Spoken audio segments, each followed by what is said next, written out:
You're about to enter the world of Strawberry Ice and the Ice Cave. Let's go!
Hey guys, what's going on? Welcome to the show.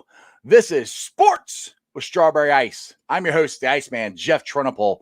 And as always, I'm bringing you sports from a West Side point of view right here in the great city of Cincinnati, Ohio, home of the now Ring of Honor, Ken Riley and Ken Anderson inductees. Cannot wait. Next stop, Canton. Now, do me a favor, if you found the show, hit that like and subscribe button, smash that thumbs up. I'm up to 1,236 subscribers. Yesterday was an awesome day. Appreciate every single one of you guys. And as always, in the YouTube channel, we are doing super chats. So if you guys want to support what I'm doing on the show, enjoy what I'm doing, go to the YouTube channel and you can give a super chat. Now, today was a great day. Long time coming for the Cincinnati Bengals. I really wasn't surprised. I mean, I said it before that if you are a true Bengals fan, then you would do the right thing and you would vote for Ken Riley and Ken Anderson. And we did, which is great. They are well deserving of the Ring of Honor. The really cool thing is they're going to do it on Thursday night. Not only are they going to honor these four guys, two of them are already in the Hall of Fame. Two of them will be, hopefully soon in the Hall of Fame, but they're also going to honor the 1981 Super Bowl team. I love this stuff because I'm sick and tired of the narrative that we have a dumpster fire for organization, which we don't.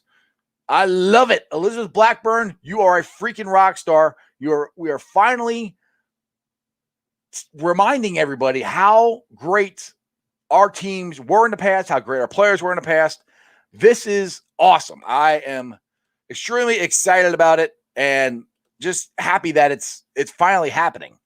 And it's about time. I can't wait till Thursday night. I'm going to have so much fun when I go there.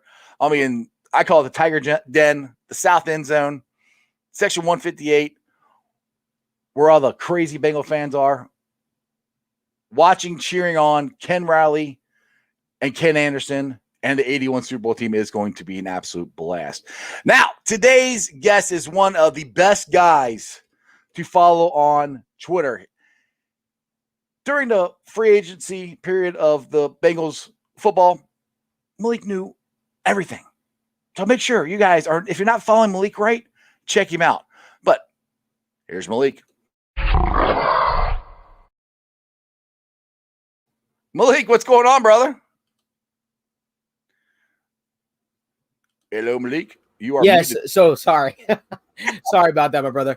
Sorry about the whole camera situation. My camera's not working right now. So hey, no worries, dude. You got my voice. Hey, as long as I can hear you, that's cool. I've had camera issues all week, dude. I don't know what's going on. I got a camera that's over there, and all of a sudden it just decides it doesn't want to work, and then I have to use the one on my computer, and you see my giant face, but about 3 times larger than it actually is. So today's a big day for the Bengals. I think for finally getting the Ring of Honor and doing the 81 Super Bowl team. Thursday night. What's your thoughts on everything that happened today? Hey, man, it's an awesome time for the Cincinnati Bengals organization. For Cincinnati sports in general, it's an awesome time.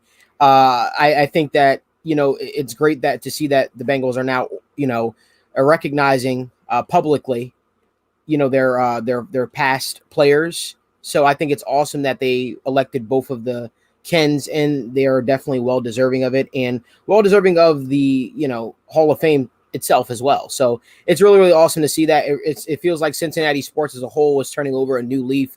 And for someone who's going to have their business based in Cincinnati, it's an exciting time for me. You got the Reds doing what the Reds do. You got Cincinnati on the come up. It's just a beautiful time to be a sports fan in Ohio, and just being in Ohio. I could tell you firsthand, man, last time I was in Ohio, the energy in the city was just amazing. So absolutely. Yeah. There's a definite vibe going on here in the city about our sports teams. I know the Reds kind of might be weighing a little bit now, since the bullpen has been trash all year, and now Nick Castellanos has microfractures and we interviewed him this morning. He was yes. I was going to ask you about that. Go ahead. Yeah, I mean, I one of my guys did. I sent him out to his camp, and Nick Castellanos, you could just tell he's passionate, man. Like, he really wants to win for the city of Cincinnati, and that was the biggest thing that stuck out to me. So, hopefully the Reds get their whole bullpen situation fixed up, so that we could be talking about 2 sports teams in Cincinnati, on the come up. Because I could surely tell you the Cincinnati Bengals are on the come up. Oh, absolutely, yeah. I mean, how cool would that be? If both our teams actually would make the playoffs every year, and then don't forget about FC Cincinnati. I don't know if they're on the come up, but they're also a professional sports team that we have here. Now, I'm trying to get into soccer. I don't know if you cover soccer very much. I'm trying to get into it. We do. I'm trying really hard, because I've had people on here like, you should talk FC. I don't know soccer that well. No, and I try to watch it, and I'm like, I can't talk intelligently enough about it. That's why I never talk about it. But I do support FC Cincinnati and what they're doing, and the fan base there is ridiculous. I think that's the one thing I'm really excited about. So I move out to Cincinnati next summer. Awesome. Then we get we're looking at buildings and places that we want our headquarters to be, because a lot of my guys are based all over the country, but I have a huge sector of my guys in the Cincinnati, Ohio area. Right. So, I'm just excited about getting immersed with the community, and, learning as much as I can, and, just growing and to be here for the good times. And we are certainly, on the cusp of some very good times. My prediction, my man, I haven't said it to anyone yet, but I think the Bengals will be hoisting a Lombardi trophy within the next 5 years. Ooh, there you go, baby. That's what I'm talking about. I mean, to me, I say the 5 years sounds great. The window for me, I think it's slightly open this year, but it really starts next year. But it's the next 3 years when they've got all these young guys signed. But I'm definitely with you. I think we can do it within 5 years. Hopefully sooner. But hey, dude, I've been waiting for 46 years. Whenever it happens, I will be a happy man. Let me just tell you this: when you have a quarterback like Joe Burrow, right? That window talk that people typically have about a 4-year, 5-year window goes out the window, because Joe Burrow is the type of quarterback that can win. Now, I'm not saying you want to just throw a bunch of schleps out there at him, right? But Joe Burrow is the type of quarterback that can win with. If you're talented enough to catch a football, he can win with a lot of guys. He'll make a lot of guys look good throughout Joe Burrow's career. He will earn a lot of young wide receivers huge contracts. Exactly. Whether it be in Cincinnati or whether it be someplace else, because we saw it with Peyton Manning. We saw it with Eric when he was playing alongside Eric Decker and guys like that. Right. guys like Joe Burrow are a special type of quarterback. And I know people is probably getting tired of hearing that same information being regurgitated, but he truly is a special quarterback. Right. And when you hear guys like Mike Daniels, and I love Mike Daniels. He's been repping the Bengals and Joe Burrow all year long, and he was on Good Morning Football this morning. Yeah, and he called him Baby Aaron, and they're like, whoa, wait, what? And like, right. He's like, I've never seen a rookie quarterback come in day one, he said, and act like a 4-year vet. Right. He goes, there's something special about this kid. And Mike Daniels, this isn't anything, dude. Mike Daniels has been saying this since last year.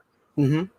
And the other thing I loved about Mike Daniels on there is he gave a shout out to Houday Nation and the fans here and how rabid this fan base is. And like you just said earlier, the vibe, the energy that's going on in the city about the Bengals and about our sports teams and stuff.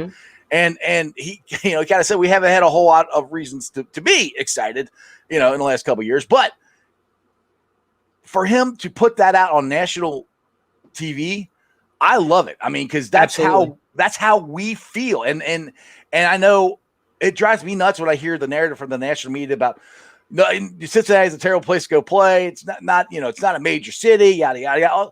Cincinnati's a great place to play, and it's a great city, and things are changing here. I'll tell you this. I could tell you firsthand, Cincinnati is a great place, and I think people have a misconception about what Cincinnati, Ohio is, because it's not what you hear the national media talking about. But it's going to be like, an old quote, one of my favorite quotes, Iceman, is, get to the point where you no longer have to introduce yourself when you walk into a room. Right. The Bengals are going to get to a point where they no longer have to ask the national media for coverage. The national media is going to want to cover the Cincinnati Bengals. The national media is going to want, to talk about the Cincinnati Bengals on the same wavelength that they talked about some of these other teams. We saw it. We literally saw it with the resurgence of the Seattle Seahawks, right? With the Legion of Boom and things of that nature. They're a small market team, and they're a team that just boomed, right? They're craving the sports. Cincinnati is an awesome sports city, and I don't think people fully realize that yet. But I think this year, I love the saying that we had coming into this year. This year, we earn our stripes. This is the year that we earn our stripes. I think that this is the year where the Cincinnati Bengals blow the roof off the place. We don't have a roof in Paul Brown Stadium, but kick the door down, and they announce to the entire National Football League that we have arrived. Let me tell you something else, Iceman. I was in the building when the Bengals beat the Steelers. Yes. In December, that Monday night game. Night. Yes. Let me tell you something. Pandemic and all this kind of stuff that was in the air, the city was rocking. And what I'll tell you right now is there was more Steeler fans than Bengal fans at that game. There were more Steeler fans than Bengals game, because obviously the Steelers were fighting for playoffs and things of that nature. But when the tide had turned, when the Bengals started taking over that game, well, they were in control for most of the entire game. But after that hit, in particular, of Von Bell hitting Juju Smith-Schuster, the entire tide started changing. Ben Roethlisberger gets sacked. He fumbles the ball. And literally it was just like an avalanche. I'm telling you guys, when I walked out of that stadium, you would have not known that the Bengals were way out of playoff contention. The city was so electric, so excited. People outside the stadium selling shirts, they were pumped. And that's the era of Bengals football that we're entering into, and I'm excited for it. Exactly. I mean, I'll tell you this. I was here. I mean, I was young in 81, so I don't totally remember everything. But 88, when we went to the Super Bowl, this place was nuts. Right. Bengal, orange and black was everywhere. Everybody was talking about the Bengals. I mean, I remember I compared this season and the talent of this team, the way the offense is and the defense is compared, I think, to the 05 team, where we had a higher powerful offense and hopefully a good defense. I'm not sure about that. But going into that season, after we came off the 8-8 season with Marvin Lewis's first year, this city was on fire. It's on fire now, as much as it was then. And again, we didn't have really anything to base it on, other than at the time we had Marvin Lewis and we had Chet Johnson and we had Carson Palmer. Now we got Zach Taylor, we got Jamar Chase, Jackpot Joey Burrow. It's just the chance that we can be good, and the belief that we have in this team, it just permeates everywhere. And I think a lot of that has to do obviously with Joe Burrow and Right. and his presence and what he brings to that team. Because you mentioned Nick Castellanos earlier in the show here today, and I think those two have the team takes on their personality. I think the Reds have taken on Nick Castellanos' personality His this swagger, year. Yeah, not quitting, calm, cool, confidence. The Bengals do the same thing with Joe Burrow. It's the same thing, and that's what you have to have at first.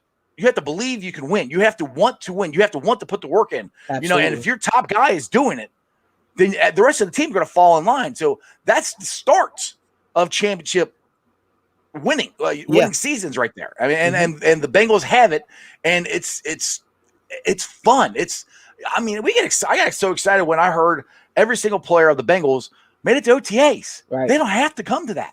Right. They could have had all kinds of excuses not to go, but Setting they all the tone. made a decision to do it. So they're absolutely setting the tone. And, the thing is, to your point, you said that, certain players take on, like, the team takes on, embodies that player and things of that nature. And it's certainly true and what I'm seeing right now. And, Iceman, the thing is, I cover a lot of different teams. A lot of different teams. My company, we cover, every sports team around the country. Right. Right. Mm-hmm. I've seen players, teams get new quarterbacks and things of that nature. It's different, right? Usually you're excited when the new quarterback comes in and stuff like that. And then after year one, it wears off a little bit. This doesn't feel like that in Cincinnati. It really feels like they have a second chance, a renewed faith, a newfound faith, a new belief. And that's one of my guys right there, Dash Peterson, who works for me here at TWSN. He does some great work, one of our analysts here. Awesome. But it's an exciting time for Bengals football. It's an exciting time, and I think it's because they all believe in that guy. They all believe in that guy, Joe Burrow. But I'll tell you something else, Iceman. Think about it. I was having this conversation with a buddy of my mind. I said, this is the first time probably since the 2015 season, where you look at both sides of the football and the Bengals have leaders on it. Yes. AJ Green was a quiet leader. Right, he wasn't a rah-rah type of guy. I know that for a fact. Andy Dalton was never a rah-rah type of guy. We literally heard Andy Dalton give, speeches before a game. Wasn't the most motivational guy. Right. You look on the defensive side. Well, who was it all those years?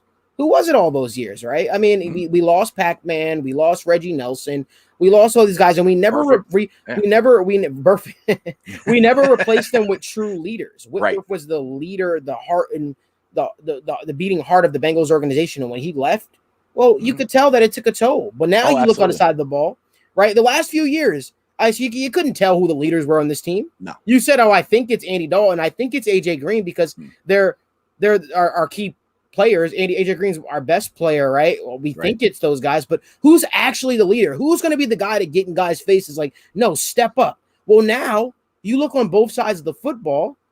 On the offensive side, you've got Joe Burrow.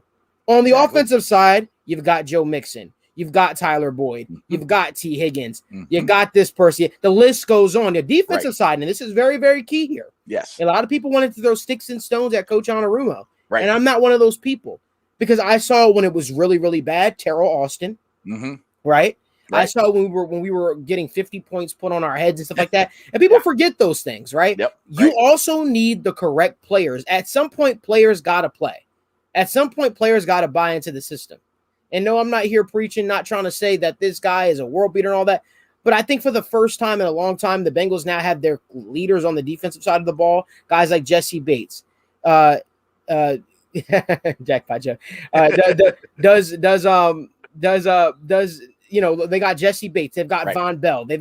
You've got guys like Logan. They're going to be stepping up into these roles, these leadership roles.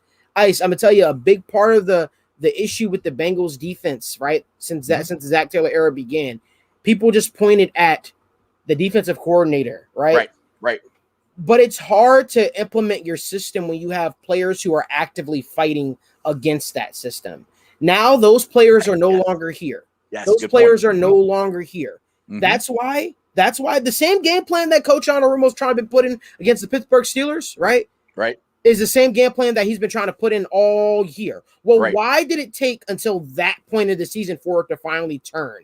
Is it because the Bengals hated the Steelers that much? Maybe. But I think it also has something to do with now you have the right guys at the helm. You have the right guys leading the ship. Right. And if the Bengals defense plays with that same fire, that same tenacity, same ferociousness on a consistent basis, this team is going places. Exactly. And I'll be honest. I've been one of the guys that's banged on Lou.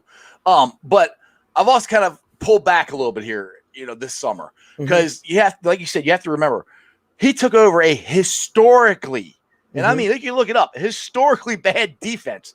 There was little to no talent on this defense. I mean, you had an aging Geno Atkins, who I love Geno, and I hope they signed it, but I don't know if that's going to happen. You had an aging Carlos Dunlap. That was pretty much it from the playoff. A lazy Carlos Dunlap. Yes. But we'll just leave it at that. But he had so much. They're so lacking talent there. He had so much to add to. I mean, the linebacking core was just, there was none. That's why they took the whole draft 2 years ago and drafted 3 linebackers who, by the way, are going to be, I think, pretty damn good this year. All 3 of them, I think, are going to be very good.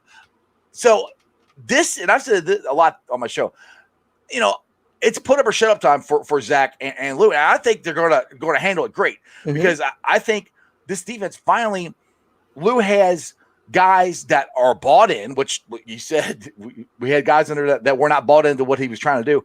We also have guys who are, I think, able to do what he wants to do. Plus, they actually have depth. They didn't have any depth last year. That was apparent, when the injuries started happening. So those are all big keys. I really do think the defense is going to be a lot better. And the thing is, it doesn't have to be a top 5, top 10 defense. It just has to be adequate, kind of like the offensive line. It just has to be adequate because this offense, they can score 25, 30 points a game easily.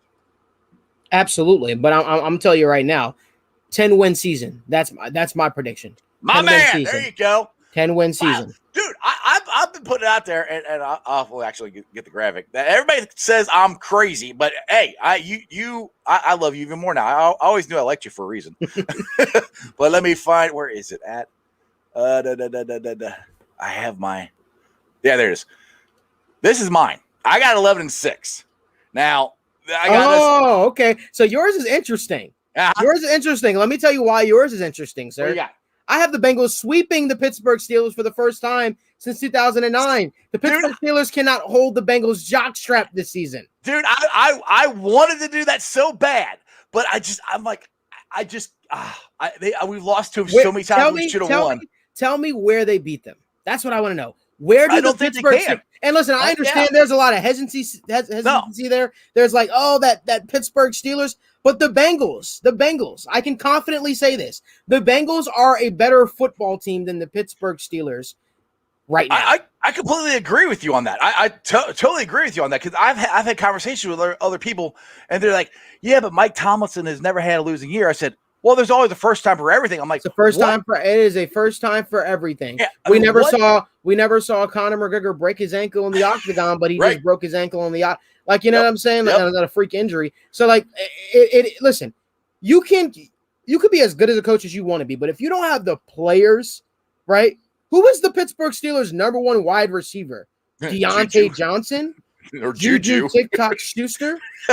Like, let's talk about it, right? Right. Who is who? Let's these are real things that I want to talk about. Who is their offensive line? They signed 2. They signed Trey Turner. Who are their tackles? These are real questions that I have. They just had their linebacker who, yes, he was god awful, but he was still a big piece in terms of heart and soul of that defense. And Vince Williams retire.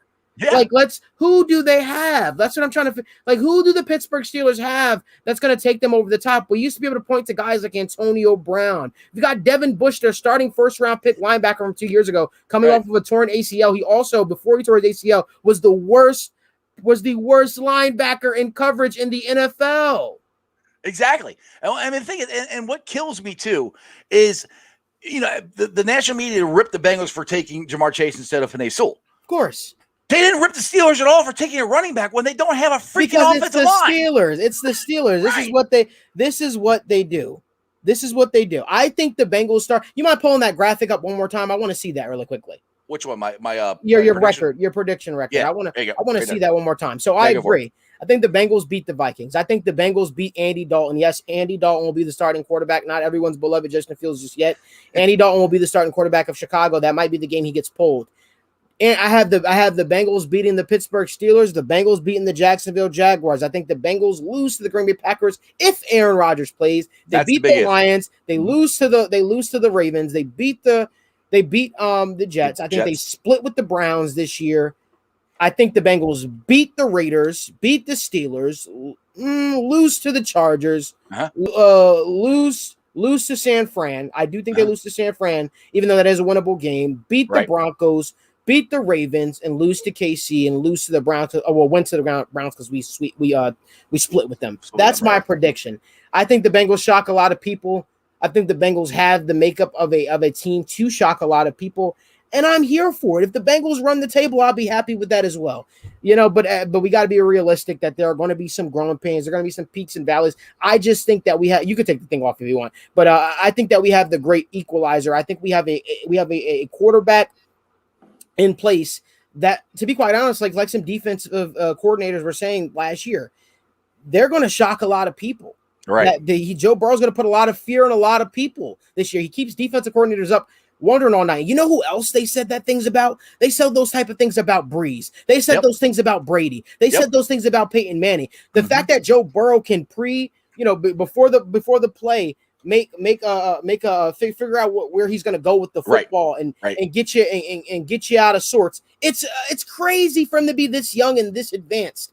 But the Bengals are going to shock a lot of people. I want to add on to that point. I've said this about Joe Burrow a lot, and I'm not comparing him to Tom Brady. I'm comparing the chip that he has on his shoulder to what Tom Brady has, and the chip that Michael Jordan always had on his shoulder. The great ones always find a reason to want to beat you. Joe Burrow didn't work out of Ohio State. He had to go to LSU. All right, I'll prove you guys wrong. He did. He wins the Heisman. He's like, nobody wants to go to the Bengals. He goes, I'll go there and we'll win. He's going there. I mean, we didn't win, but it's going to happen. Then he injures his knee. Oh, man, I don't know if he's going to come back till November. Oh, yeah? He was there at OTAs doing everything. If you didn't know he hurt his knee, you wouldn't have known it. He looked fine. The man winners have a mental capacity of finding some way to figure out to get them to the next level, to want to beat you no matter what. And the great ones, Tom Brady, Michael Jordan, they have that. And I think Joe Burrow has it too. LeBron James. LeBron James. There you go. Exactly. Can't forget about the king, the Ohio man. Got always do. Oh, I got a super chat here. I gotta pop this up here from Rowdy Every Lap. What's going on? Welcome to the show, and thank you for the super chat.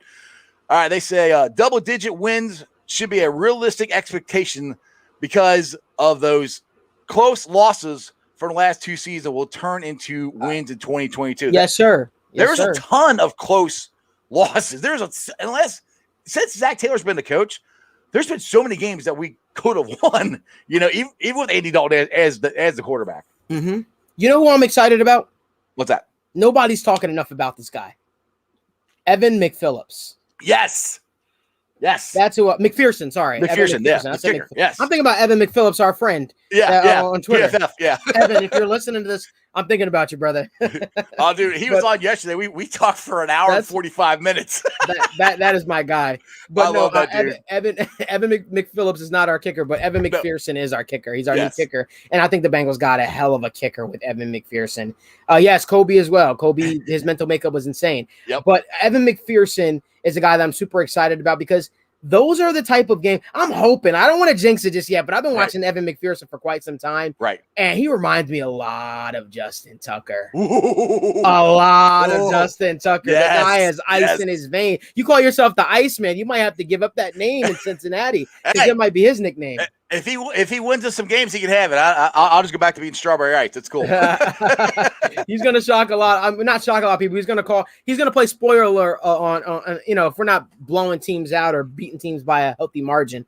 I think he'll play spoiler in a lot of those AFC North battles. Well, and that's the thing too. Is I think the thing this year is we have a chance to end 90% of our drives with a kick, either a field goal or an extra point, because McPherson is going to be a legit weapon, I think, that we haven't had since, I don't know, Jim Breach. I mean, his leg might be stronger than Jim Breach's. So, I mean, I don't know if we ever had a field goal kicker who can kick, consistently at 56 yards, I think is the longest one he got in college. Right. So, I mean, this could be a legit weapon. And that's why some people got upset about them drafting him. I'm like, no, this dude is really good. And actually that gets me to one thing I've been dying to ask you, because last time you were on my show was the second day of the draft. And you were all out of sorts because you already knew the Bengals were going to draft Jackson Carman. And I remember asking you, or like, all right, because you wouldn't tell me who it was. I remember asking, I said, all right, well, what if they draft this person but they trade back and get some picks? So we're a couple months past the draft. How do you feel about the Bengals draft, drafting Jackson Carman, making the trade? How are you feeling about all that and how that went down? I feel much better about it, considering the fact that what the initial talk was he was going to play tackle. Like the goal was for him to play tackle. I do not see Jackson Carman ever being a Bengals tackle, ever. Right. Ever being a Bengals tackle, ever. I'm fine. I'm fine with him being guard. I mean, we can find a tackle. He's one of they may have their future tackle already on the roster in Deontay Smith. Yes, I was dude, we're on the same wavelength. I've been saying that same thing. I think he's going to be legitly good. And there's also another guy that we drafted that's going under the radar, and I'm telling you guys right now, do not let it go under the radar. Trey Hill. Hill is a mammoth. He's a guy I had my eyes on throughout the entire draft process, and I didn't think Cincinnati would pull the trigger. And when they did, I was very, very happy, very, very excited. But no, Jackson Carman, he in some places they had him ranked as the third best guard in the draft. So if he's playing guard, I think Jackson Carman he fits right into our system. Also, Frank Pollock is gonna have that guy playing. We had other offensive line coaches in here who let's just say for lack of a better term, weren't good.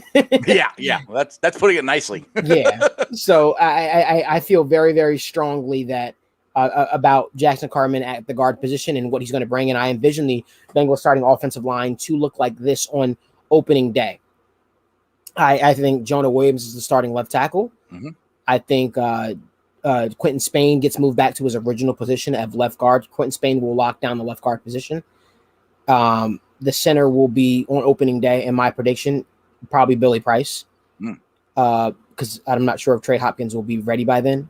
But I also think Billy Price could shock a lot of people because his best year was. Let's put a pin in that because I want to come back to that part. But keep absolutely, I think Billy Price is going to shock a lot of people. His best year was under Frank Pollock, and if he winds up getting the job, he may not give it up. The right guard will be Jackson Carman, and I think the right tackle will be Riley Wrigth, with Deontay Smith and Fred Johnson being the backup tackles. Exactly. Now I got to get this super chat here real quick. Carman, Rowdy every day. Thanks for the $5 super chat. Appreciate you. Jackson Carman will be a top 12 guard in the NFL. I think that's a big get for a rookie. But what do you think about that? Jackson Carman could absolutely be that. I mean, there aren't too many great guards in the NFL, so that's really not like a unachievable or unattainable goal. Right. I think that's something that could definitely happen.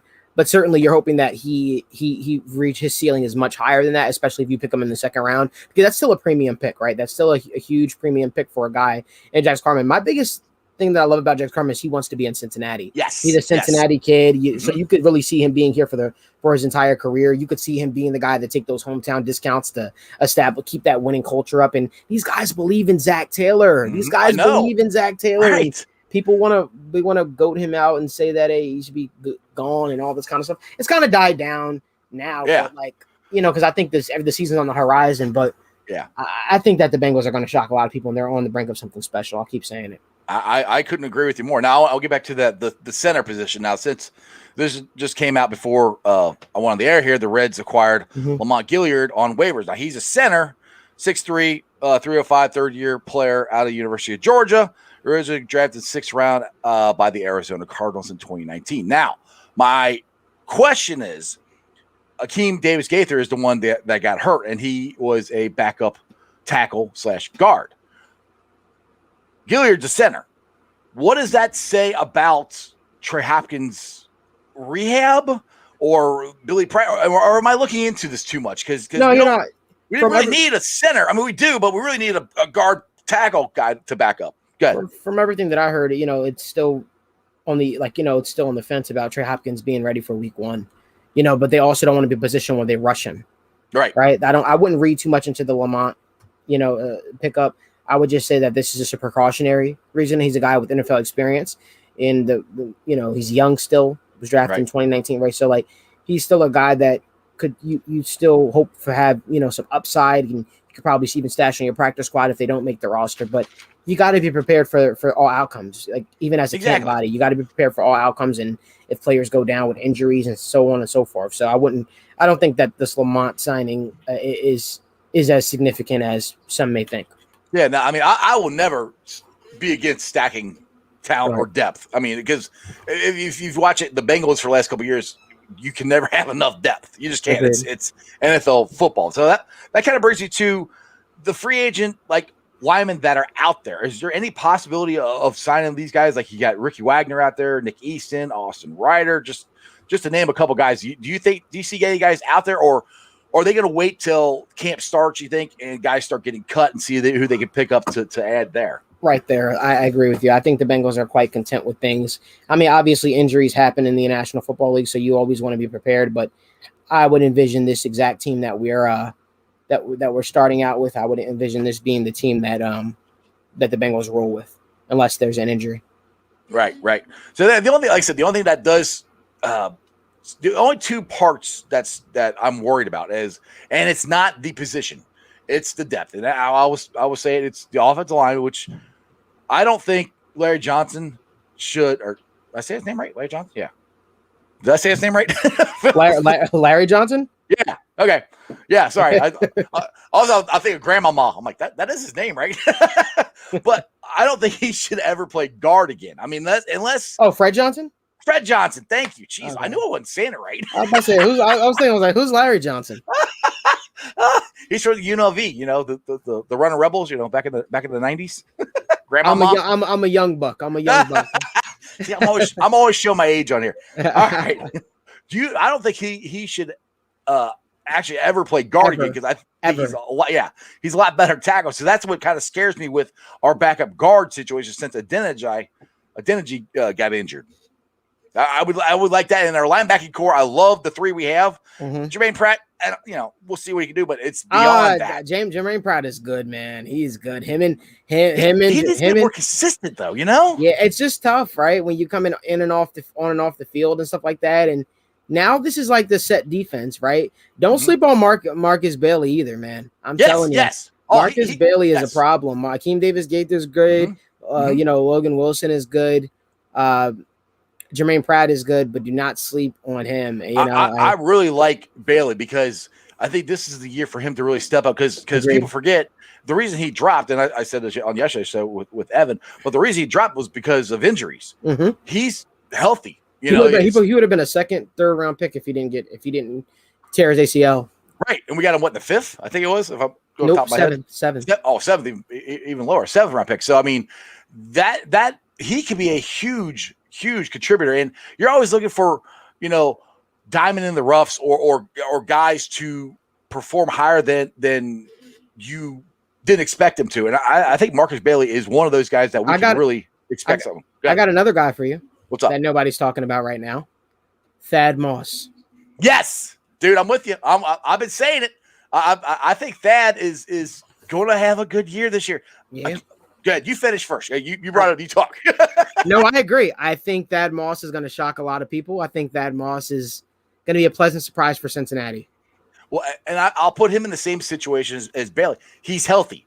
Yep. I think he said the first time he's been healthy since, I think he said high school. He's had foot problems and different things like that. Mm-hmm. And if he can come anywhere close to what him and Joe Burrow did at LSU, dude, we're gonna be good. That's just a diamond in the rough that people are sleeping on. People think Thad Moss is not the big deal, because I mean, when he came out, there were more than just me that wanted to draft him. Yeah. And now it's kind of like, well, he went to Washington and didn't do anything. Well, he was hurt. People forget this. They forget how good he was, and they're like, oh, he's undersized, he's this, he's that. It's the NFL, man. They can move him around and put him in situations where he can succeed in. So I'm with you on Thad. I think Thad's gonna be good. Now let's get to a lot of people. Yep. Yeah, let's get some comments here. I don't want to ignore them. They're blowing up, and I appreciate guys taking time to watch the show and make comments. Royal Flush Terry says and I always mess his name up. Khalid Kareem is a diamond in the rough. What's your thoughts on him? We'll see. We'll see. I think he could be a solid player. But I'm not. I wasn't overly when I scouted him. I wasn't too impressed when we drafted him. Yeah, but that's not to say he can't turn into something special. Right. But I just think I just think for right now I think he'll be a good role player. I think he can start off by being a very good backup, a good rotational player on that defensive line, and that's fine. Like not every player you draft, you want to be the next, Reggie White essentially, right. But you ideally want him to come in and get some solid reps and produce when he is in there. So I think Khalid Kareem could definitely be that. I just want to see it first. Yeah, well, and the thing is, our depth, I keep going to depth. Our depth on our defensive line is ridiculous right now. I mean, it's from Tyler Shelvin, who I call Bayou Big Daddy, to Mike Daniels. Those your backups. You got Ogunjobi, you got DJ Reader. I love Ogunjobi signing. Love the Ogunjobi signing. I think it's awesome. I mean, now I keep saying this. I would love them to sign Geno back. But I heard you say in the background, probably not going to happen. Is that what you're hearing? I've been screaming from the mountaintop. I know that for a fact. That ship has sailed. Geno Atkins will no longer be a Bengal. But I will say this: like Ogunjobi, he a lot of people are kind of forget how good he is. Uh-huh. He was played out of position in Cleveland. He's a 3-tech. He's not a nose tackle. He was played as a nose tackle in Cleveland. So he's going to produce a lot of sacks playing alongside Tyler Shelvin, playing alongside DJ Reader. And do not sleep on Mike Daniels. Still, Mike Daniels plays hard when he's in there. He plays some good minutes for Cincinnati. They have a healthy combination of veteran leadership. I think on this whole football team, man. I just think it's gonna pay dividends this year. That's the cool thing too. That's a good point there. You just brought is they do have a lot of a good mix. I think of young guys and veterans on this team, and that's what you need, especially when you have two of your key spots are a second-year quarterback and a first-year wide receiver. Yep. So you need the veteran leadership of Tyler Boyd. I'm repping this jersey right now. Another one you don't want to sleep on. Tyler Boyd is going to be good too, or he's already good. So you can't forget about him. So I really like the makeup that we have of this team. I want to bring on another question from Terry here. He said, "Are they interested in Jordan Matthews?" I wouldn't read too much into that. I think the Bengals are becoming a smarter football team, which is why, you see them, going out to people's workouts and things of that nature. They're not pigeonholing themselves because you never know where you're going to be in a few weeks. You never know if you're one injury away. What happens if Auden Tate goes down, right? Right. Then we're looking at Stanley Morgan. Not saying Stanley Morgan's bad. I like Stanley Morgan, but why pigeonhole yourself? If you see a guy that can still produce at a high level, is worth the shot to see what he can do. And Jordan Matthews wouldn't be significant even if the Bengals were to even be interested in him at this point in time. They're not interested in signing him today, but yes, I'm reporting that. But if he is somebody that they decide to go to down the road, for instance, at least they know what he can do, and then it's not a shot in the dark of a guy that we haven't seen play in the league in a few years. Right. Now, actually, I think I kind of took your thunder, but I would really like you to talk more about Thad and why do you feel that he is a possible breakout diamond in the rough guy? Because I know I talked about it and you disagreed with me, I think. So what's your thoughts on it? I just think that his ability to high point the ball and find the ball is just amazing. It's Zali like his father in some ways. I think that from a talent perspective, he would be the most talented tight end on the Bengals roster if he decided to be that. No offense to CJ Uzomah, no offense to Drew Sample. CJ Uzomah's an athlete, right? He's a good tight end. Yeah. But in terms of guys who are just special players or can potentially be special players at the tight end position, I definitely see that with that Moss if he could put it all together. I don't like his size. I don't like how he's kind of short, but right. We've seen shorter tight ends in the league still make an impact. I think Drew Sample is just a workhorse. The guy worked extremely hard. So he's going to make his way that way. But I think that if Thad Moss can stay healthy, I think he has the opportunity to shock a lot of people and actually make an impact on this football team. I love it. I finally have somebody on the show here that agrees with me because that's kind of what I've been saying. I said, I really like what I've seen from Thad. I saw it in college. But just like you said, his athleticism, the way he can high point the ball, and just I keep going back to the chemistry that him and Joe Burrow had. That is hard to build, and once you have that, You don't forget it. So I really. Are you saying you think he could be potentially the by the end of the season the number 1 tight end, or are we still talking about? I don't want to get in trouble, but but I'll say this: if Thad Moss could put it all together, it would not shock me if Thad Moss was the Bengals starting tight end by the end of the year. Awesome. I love it. Rowdy every lap. You got money to burn, man. I love it. Keep it coming. All right, we got another super chat here. The Bengals need to be better in the red zone. In the few opportunities that T. Higgins got, he came through. Zach needs to utilize his 6'4", 81-inch wingspan. The average cornerback is only 5'10". I mean, I agree. I think they did do that, and I think they are going to capitalize on that more. And also, I mean, with Jamar Chase, I think that's going to open up more stuff for T. Higgins as well. Yeah, I think the Bengals are going to be fine in the red zone this year. I'm really excited about Joe Mixon. Getting the ball out of the backfield and things of that nature. I think. Listen, so I'm gonna tell you a story, Iceman, and I got a few more minutes, but yeah, don't keep me past. If you got to go.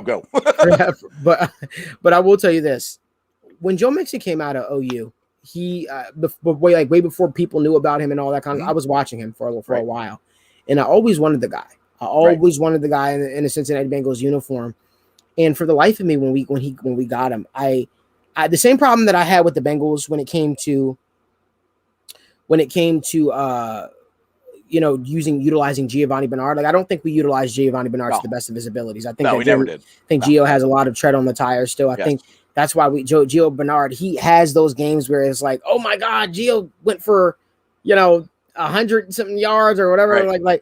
Like Gio reminds me a lot of a guy like CJ Spiller, or, and those type of guys. What's the old Philadelphia Eagles running back's name? Sproles. Darren Sproles, right? Yeah, Darren Sproles. You always felt like he wasn't being utilized to the best of his ability. Right. And I have that same feeling about Joe Mixon. I think that Joe Mixon is a dynamic threat. Hear me out. Joe Mixon has the ability, guys. He has the ability to be a top 3, top 2 rusher in this league. He has the ability to really do something special and put up those daunting numbers that we saw Le'Veon Bell put up in Pittsburgh, because he's more talented than Le'Veon Bell. He has the ability to receive the ball out of the backfield and run the ball down your throat. The guy he's a problem. And I think that I'd like to think that the money that they paid him, the extension that they gave him last year, I'd like to see that it show forth this season. And I think it will. I think Joe Mixon's going to shock a lot of people.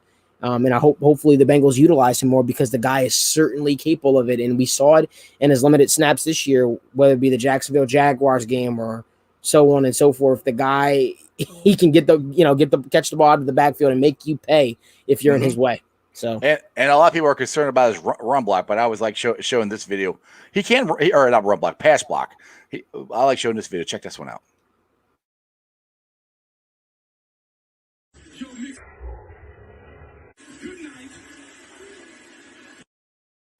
Yeah, he absolutely decapitated that guy there. And those are the things that you want to continue to see Joe Mixon round out his game and do. But I'm excited for the guy. He should be a workhorse this year. He's young enough. He doesn't have a lot of tread on the tires. I know he was quote unquote injured last year, but part of that also was then they just held him out because the year was kind of a wash. Right. Yeah. But it's exciting to see. Somebody said, I think we have a chance at what did they say? I think we have a chance at 3 1,000-yard wide receivers. Hey, I definitely think Tyler Boyd will get it. I definitely think Jamar Chase is going to shock a lot of people as well. Jamar Chase he's the guy. My buddy Grant Dickman. He's an awesome guy.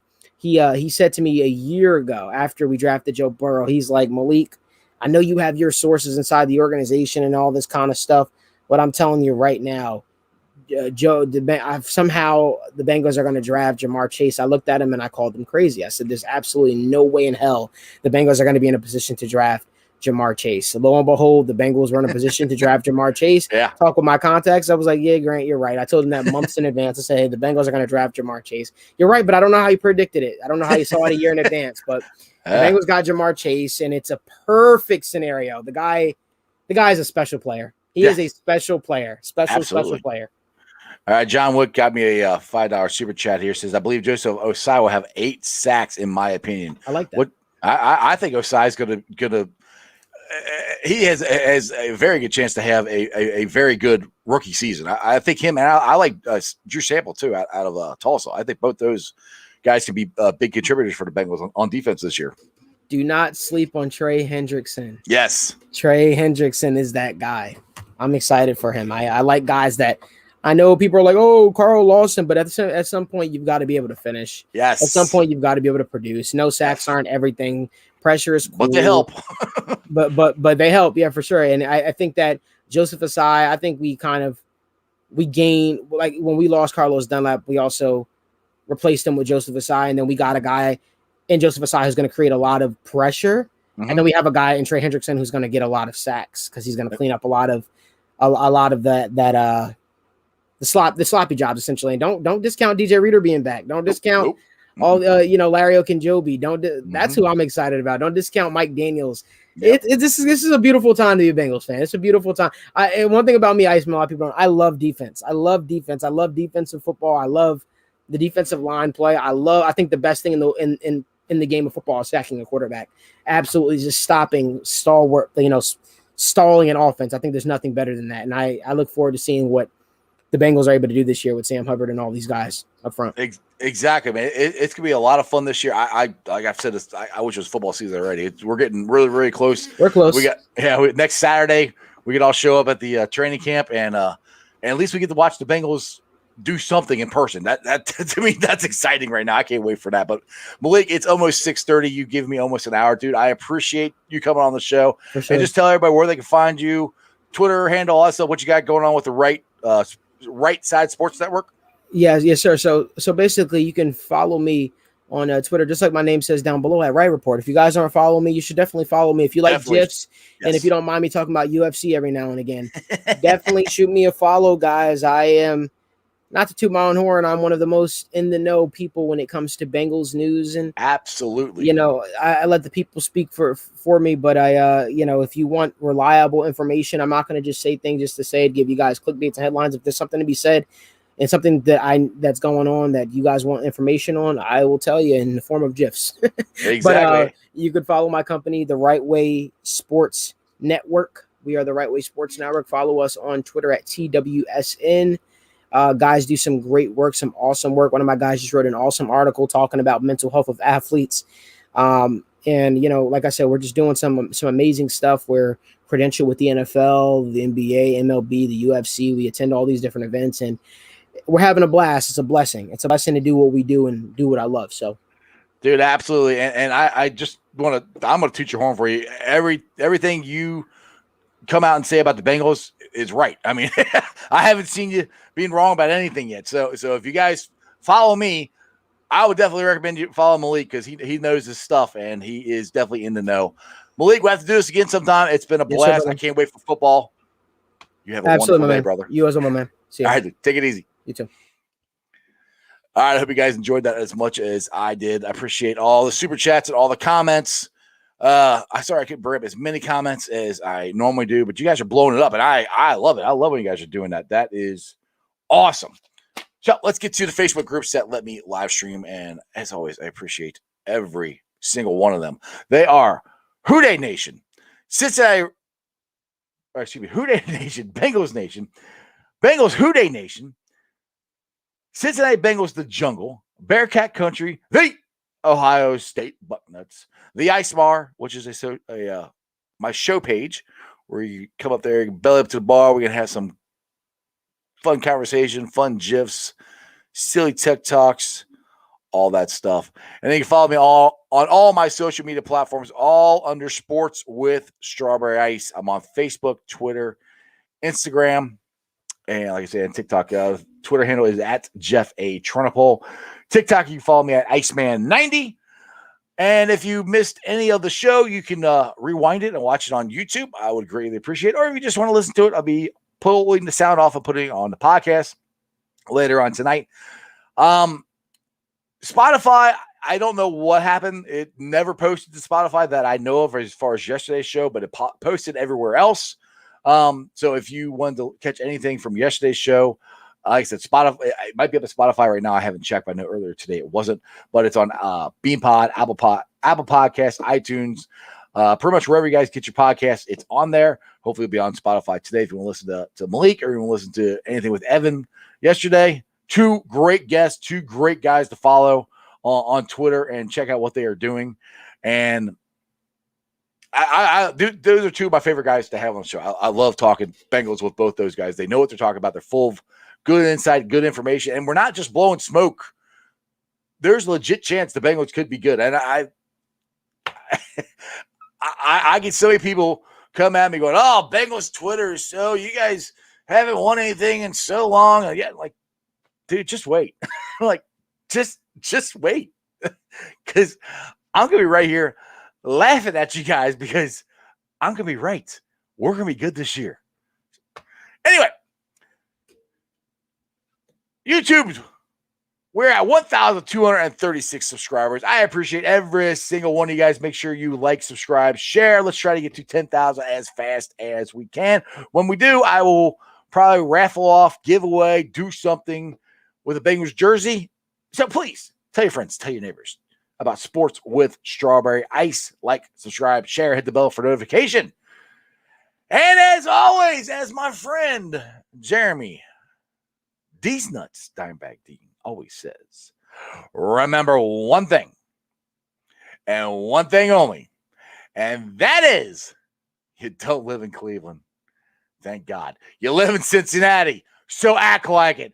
Hooday! This is going to be a fun season. We got a Ring of Honor, Ken Riley, Ken Anderson. One of them, I'm calling it now, one of them's getting in the Hall of Fame this year. One of them. Mark my words. And other than that, that's just sports, baby. See ya! You're about to enter the world of Strawberry Ice and the Ice Cave. Let's go!